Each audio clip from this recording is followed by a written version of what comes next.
Hey everybody, and welcome back to episode 2 here on Bedrock Survival. So if you caught our little early game grind episode last time, you saw that I built us a little cabin of sorts, or I guess you can call it a bit of a tent, and I've been diligently chopping down trees, trying to get some more big ol' heckin' chonkers built. That way we can eventually have a little garden pathway down here along the riverside. And yes, as I said, if you were here last time, I managed to get enough iron to get ourselves some armor, and we have a trusty rusty bucket. Or I guess it's not rusty, it's actually quite shiny, but we have our trusty bucket here. So in today's video, we're going to be gathering resources, and we're going to be moving our little wheat plot, and I'm basically just going to be continuing the early game grind. We're going to gather up some cows, we're going to gather up some sheeps and some pigs and some chickens, and I'm going to find a nice place to build their eventual barn. If you want to see me do this live, you can catch me over at Twitch at twitch.tv/BogWitchSophie. I almost forgot my name there for a second. Can you believe it, guys? But yeah, if you want to come and hang out and watch me do this live, I would absolutely love it. So let's get into it and keep the early game rolling and gathering resources for setting up our starter base behind me on the hill eventually. So I've been continuing our early game grind. As you can see, the trees are popping up around us. I have a little fire set up over here, and we have bee friends. There were these flowers, and as I was placing tree saplings, we got some bee friends. I've relocated our wheat field. Eventually it's going to wrap all the way around this little crest. And then this cow here already knows what's coming, don't you, buddy? Don't you? Yes. This is where the animal farm's going to go, is up here. And I figured that kind of made sense because our mine entrance is over here, so we can kind of extend this like oak wood forest we're doing in between where the barn is going to be and where the mine is going to be. And then have a road coming from our starter base up there on the hill that comes down this way to the wheat farm and the animal farm, and then we'll have it branch off here and through the forest down to the mine entrance. So this is how it is for me. Doing early game planning and figuring things out from the beginning is a really good way of making sure that your area feels cohesive and feels immersive and aesthetically pleasing. Is just by putting a little planning and a little prepping in from the very beginning. I am still working on gathering up everything we're going to need for our house here up on the hill, but I wanted to get the foundation started and take this opportunity to kind of explain how I build houses or how I build builds. As you can see here behind me, I have a wool outline. Now this is just what would be called a footprint. So this is the footprint for the building. And you can see, here let me, I don't really have much on me, but we'll go like this, give you a better view. As you can see, it's kind of like a misshaped plus sign, I guess. And then I've got a bit of a turret out here on the front. Most of the time when I'm building, I just freehand things in survival, but in rare cases, like the library over on Inizio, and a few other builds that I've done in the past, I will go into a creative world and I will mock up the building in wool just to get an eye for the perspective and the layout before I do all of the resource grinding and everything in survival. So what we're going to do now is we're just going to lay out the foundation for the first floor and slowly start building up the walls a little bit just to give us a little bit of protection as we continue to grow. So over the next few videos, we're slowly going to build this house up. I hope you guys are excited as I am. We're going to get started on the first floor. Take whatever inspiration you might from my crazy ramblings. Alright, so I've got a whole mess of bricks, deep slate bricks here, and some chiseled deep slate, and some oak slabs, because obviously here on our survival island, all we have is acacia and oak wood, so I'm going to have to get kind of creative with the limited blocks I may have, but for the foundation, we're going with deep slate bricks, and chiseled deep slate, just at a few points, almost as like accents a little bit. And I might eventually go through with some polished deep slate just to give it a little texturizing. Y'all know how much I love my texturizing.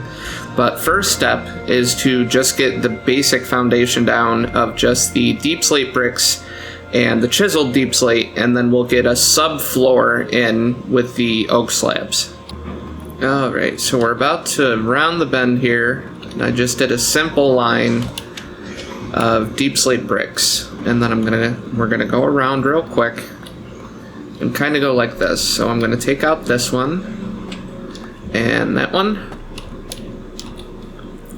go boop, boop, and then I'm gonna do the same thing over here. Basically, I'm gonna go around to all the corners, take out the bricks,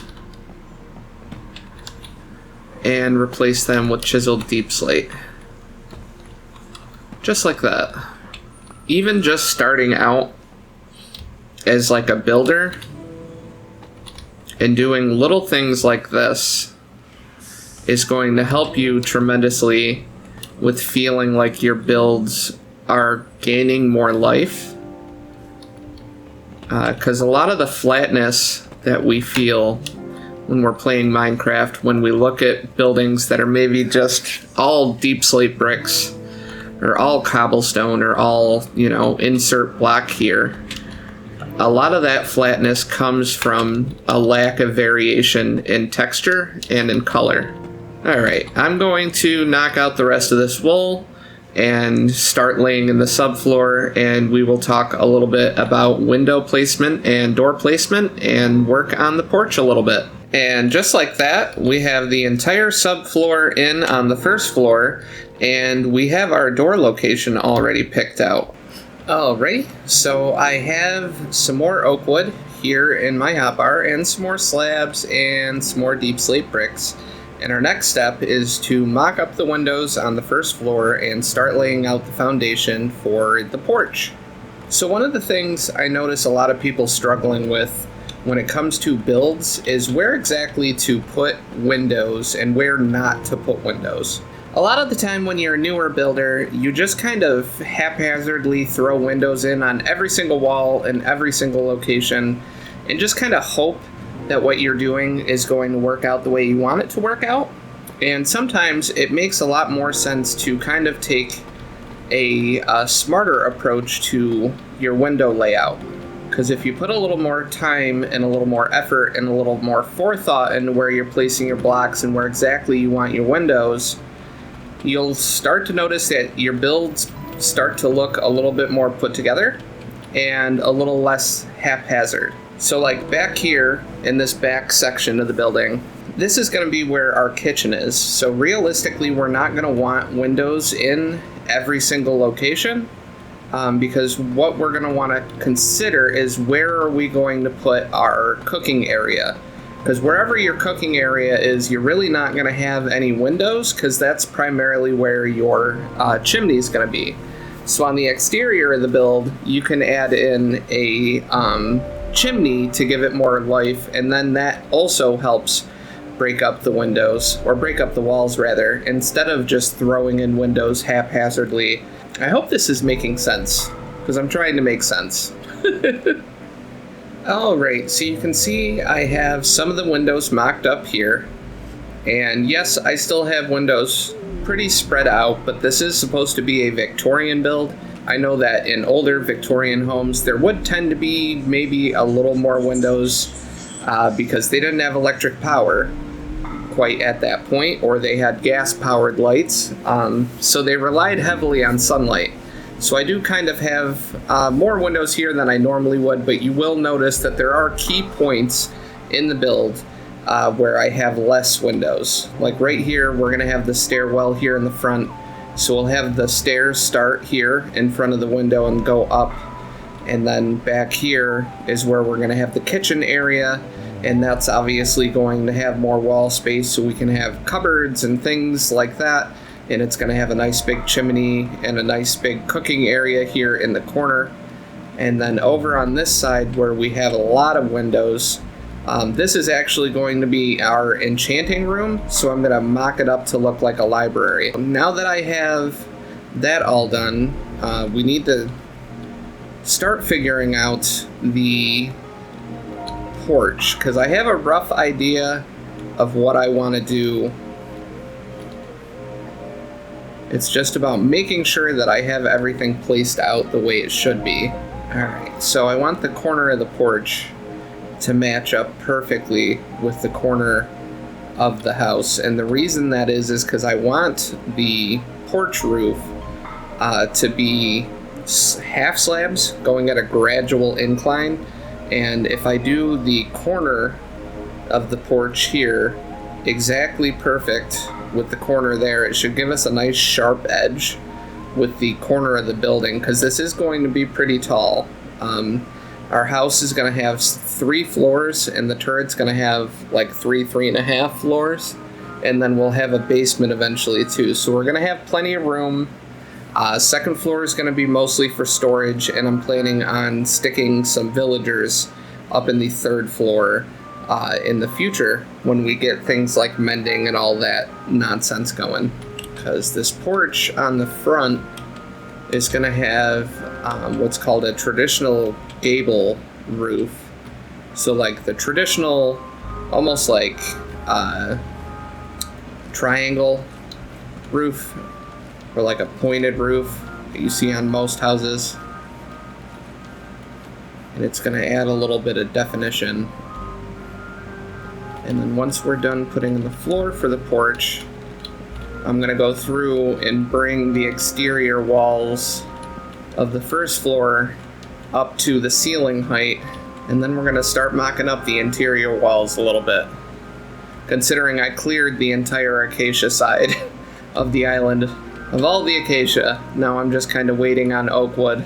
I have the floor mocked up for the porch, and now we're just going to go through and add like supports, or what looks like supports around the edge like this, and that makes it look like a low handrail.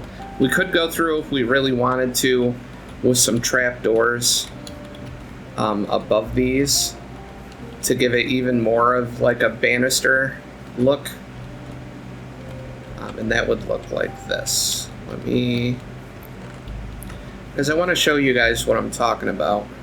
So yeah, we can go through with the trapdoors, because we've got the half slabs on the bottom half of the block there, and we can go through like this, and it'll give it even more of that like banister hand railing look.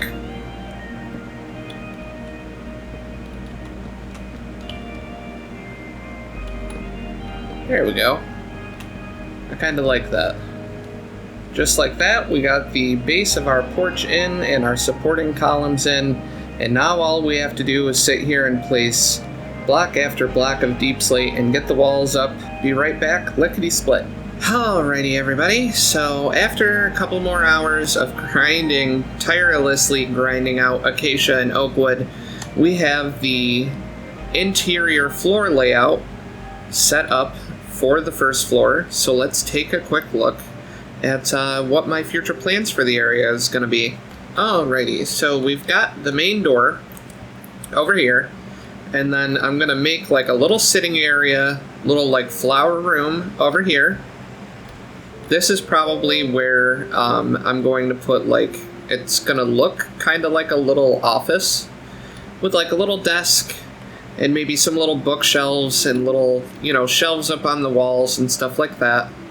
And if we go around this corner, this is going to be the kitchen, and I may actually end up going through and swapping out the walls, because just to get a feel for the layout, I just kind of threw up the same stripped oak and then acacia walls throughout the entire build, but this may actually get changed out for things like brick and granite and stuff like that to kind of make it look more like a kitchen. And then if we come over here, this big room here is going to be the library, and it's where our enchantment setup's going to go. I'm going to put it right here. Unfortunately, I'm a little book light right now, so I only have 6 bookshelves, but I'm going to continue grinding out some more sugarcane and murdering those cows and slowly get up to the 15 requisite bookshelves. But this still isn't a bad number to start with. Eventually I'm going to have a basement going down this way, and down in the basement we're going to do like some small redstone farms, and then we come up here, up the second floor. You can see there's not really a whole lot going on up here.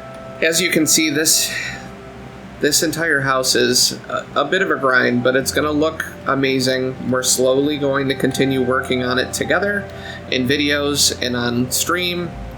So if you like this series, please let me know, because it's fun kind of talking more about my methods or my thoughts on the building process and yada yada. And I really do feel like this information could help a lot of people and be entertaining too at the same time, hopefully. So we're going to call it here today. I genuinely hope everybody is having a truly wonderful day and an awesome tomorrow. Let me know what other topics you'd like to see me talk about. I know I have an entire laundry list of things that we need to go over and things that I want to talk about, but I love getting suggestions from people too. So yeah, comment down below, throw a like to your local witch if you enjoy this or you enjoy my content, and I will see y'all in the next video or live stream. Take care, everybody. Later.